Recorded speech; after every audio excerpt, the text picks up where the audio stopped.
Thank you. Okay, so yeah, I will disrupt a bit the program. There is no peer-to-peer at the end of the day. So yeah, my topic today will be about neural network constraint optimization, and I will perform an application on pump hydro energy storage. So let's make it short for the introduction. You have heard it already several times today. Renewable energy penetration has disrupted the grid operation. We are looking for some flexibility, and today we have heard it again and again and again. It comes from local communities. We need data, we need smart meter, regulation is not ready, nothing's ready. We are discussing about research and future, but there are some countries where we need a solution now, and flexibility can be found in storage, in particularly in pumped hydro energy storage. But for that, we need to have an accurate model of it. And that is quite challenging. So I'm going to expose you today how we can try to have a better model for this type of storage. So, once again, we have actually two realities, and if we need flexibility, it's because renewable energies are intermittent and uncertain. That's one reality we face now. The second, and I think it's always good to remember, is that we cannot store electricity. We need to match the power production and the power consumption at any time. This leads us to wonder what we do if we have actually a forecast for a lot of renewable and nothing happens. Well, that's typically the time where nowadays we need storage. And actually the main type of storage, and we don't discuss much about it, which is unfortunate, is pumped hydro energy storage. It's 95% of the storage in the US. It's roughly the same for at the global scale, so it's really massive. It works in a simple way. You have basins at different altitude. You have the upper basins and the lower basins. When you want to store energy, you consume electricity from the grid. You pump water from the lower basin to the upper basin. The other way around, when you want to generate electricity, the water is released from the upper basin towards the lower one, and the turbine here in the middle. And that is actually the challenging part, is this turbine in the middle. How to model it, and what we can do in order to take accurate decision about this storage, when to pump, when to turbine.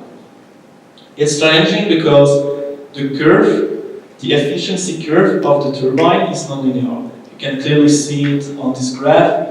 It is non-linear, and in optimization, we don't like that. We like to have a linear relationship, or at the very least, convex.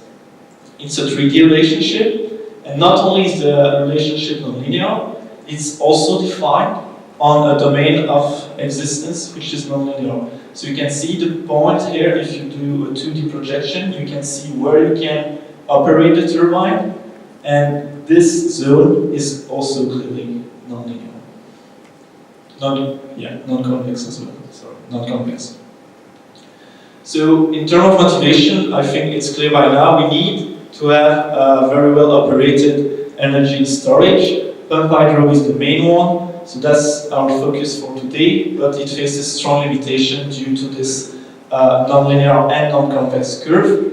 And in terms of objective, we are going to look for improving the state of the art. We're going to use neural networks for that. In order to model the curve, which will be a constraint in our optimization program later. So in terms of methodology, as I know there are various backgrounds here, I really wanted to make it clear about those two worlds, if I can say so. So on one hand, you have machine learning.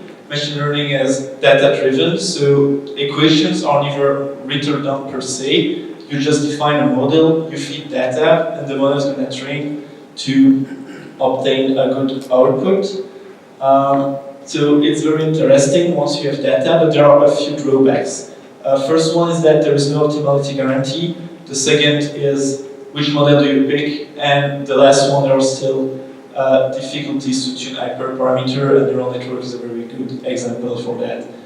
On the other hand, there is optimization. Here we need to have analytic equations that we can write down, which means that we need to know the relationships, and there are some let's say, constraint about what we can write.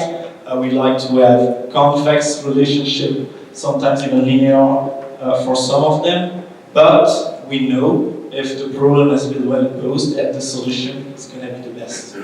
So that's a very strong advantage. So what we're going to try to do today is to optimize a daylight scaling problem for a pumped hydro energy storage, knowing that this PHES unit is able to take part into the daylight market, but also into the ancillary service. And the goal is to maximize the profit of the operator of such a plant. So of course, there is a profit in the dairy market, the ancillary service, and you reduce that by the operational cost. And this is subjected to a set of constraints, physical constraints, and the two main ones are going to be the unit performance curve, which I showed at the beginning, which is not linear, and our focus today, and the second, the power bounds of this curve, the same as non-linear mechanics. So, for the current state of the art, what is very commonly done is to fit those curves, so red you have the original curve, with piecewise approximations, so those are just planes that we fit on the curve. You can see the planes in blue. The problem is that the slope of the planes are one-dimensional, so you do not obtain good fits usually, as you can see here. Neural networks, on the other hand, are extremely performant for modeling nonlinear curve. Here you have a fit of a neural net. The red curve is almost invisible because the fit is extremely good. There are only 2 hidden neurons here, so it's an extremely small neural networks. The problem is that once the fit has been obtained with a neural network, it's to translate it into equations.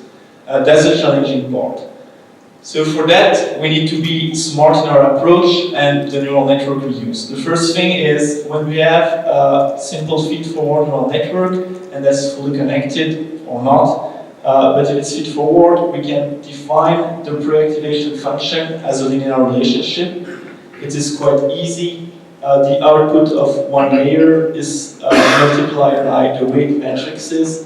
We add a bias and we obtain the input of the next layer. This is linear, the variable are y and y hat, so that is not a problem for optimization. We can write that as it is. The part that is really challenging is the activation function. In a neural network, the activation function is the part which brings nonlinearities. And the nonlinearities are the problem for the optimization. So we need to use specific activation functions which are said to be piecewise linear. There are 2 main. The first one is the rectified linear unit. So you can see that you have a straight here for the negative and a straight for the positive. So it's piecewise linear. And same for the second one, which is the linear rectified linear unit. The only difference is that you have a slope on the negative part. Those functions can be translated into equations. We need equations for the optimization problem, and those equations are going to be piecewise linear, since the function is piecewise linear. Piecewise linear is something we know quite well in remaster optimization, so that's not too much of a problem, even though, of course, it complexifies. A comment I would like to make is that for every neuron, we are going to add 7 additional constraints and 5 extra variables. So we need to be very careful about the number of neurons we use, because it tends to complexify the problem very quickly.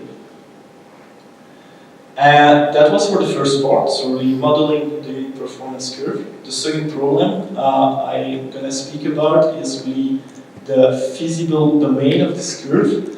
What is done nowadays, something very straightforward, is just bounding the domain with trapezoids.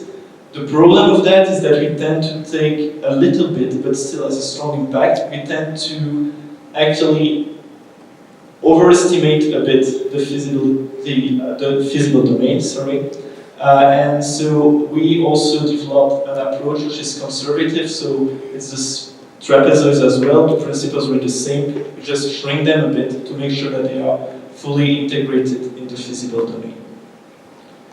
So let's have a look at the results, but before I really want to make something clear once again for the various background here between what an expected profit is and an ex-post profit is.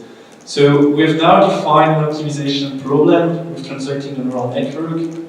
We run it, we get a solution, and that is going to be our expected profit. By taking the decisions yielded by the optimization, we obtain the expected profit.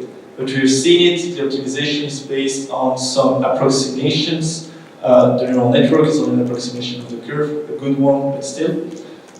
And so what we do is that the decisions of the optimization go through a simulator, and the simulator actually just fetch exact point on the real curve, compute the new operating point, and see if what profit would have actually be achieved without any approximation. So the ex-post profit can really be seen as the actual profit you would have in real life by applying the decision of the optimization.